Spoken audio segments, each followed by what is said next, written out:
My bad investment strategy that I hear often right now, and this is going to sound weird because I'm doing the Milk Road. Clearly, I'm bullish on crypto. I'm going to give you two categories. One is NFTs in general.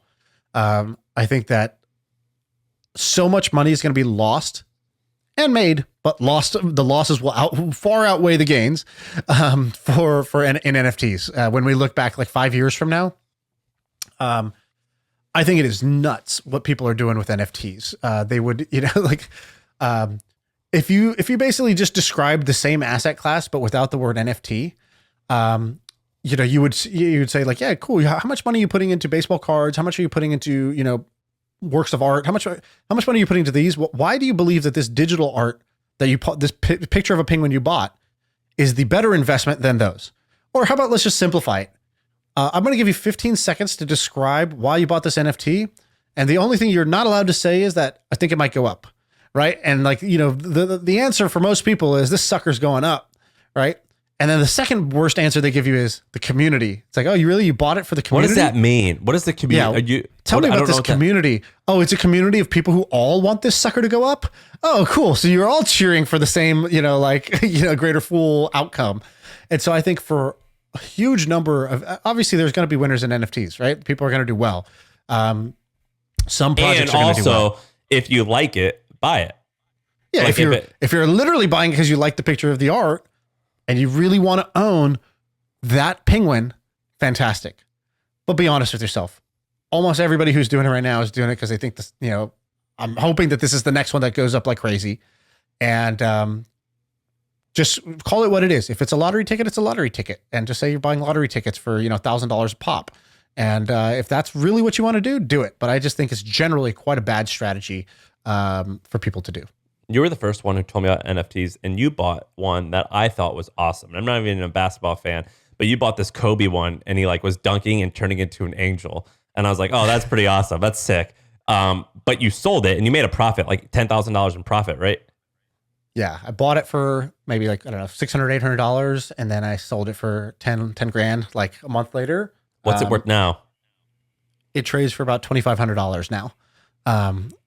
And the reason I actually think that might be an NFT, I'm proud of that one.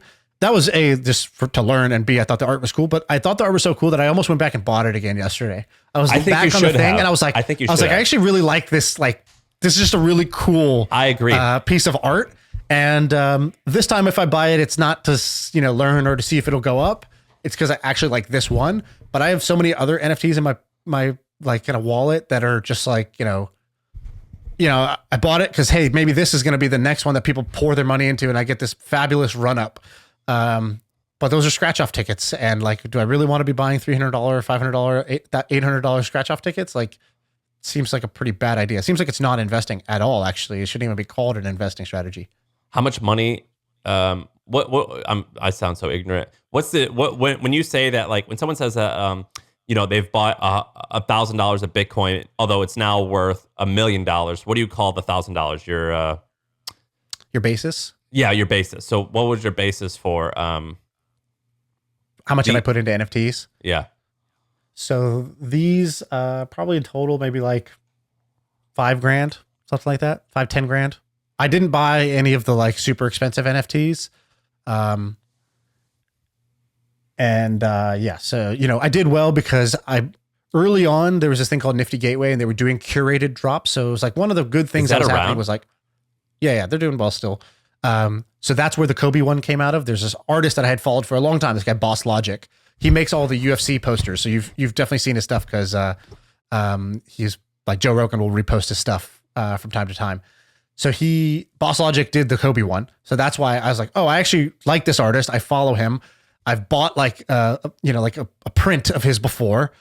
I'll buy his NFT. So that was a good move.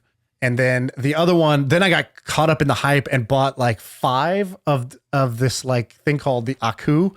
It's just whatever. You can Google it. It's just AKU. And I bought those just thinking oh, are these all just positive flips? And so I bought 5 of them for, I want to say $700 each. And then I've sold 4 of them, each one for about $1,500 now, $2,000. So I basically doubled my money on 4 of them. And then I kept the last one just to own, basically. So I did well with those. And then I have other ones in my wallet that, like, you know, I bought for a few $100s and they're worth, I think, zero. Like, I think they literally, like, I could not give it away if I wanted to just give it away to somebody. I wouldn't, so nobody would pay the gas fee to pick it up. Our friend Jack was selling it was like a lockbox. It was like a box that was like, and after you bought it, it would be unveiled like what the art was. And I thought that was actually kind of neat. I'm not like, Jack's my homie. I'm not like, if I was like someone who's like, I'm a true fan of, where I was like, I'd be honored to own anything you've made, then maybe I could see myself doing that. But people were doing that with him and it was pretty amazing.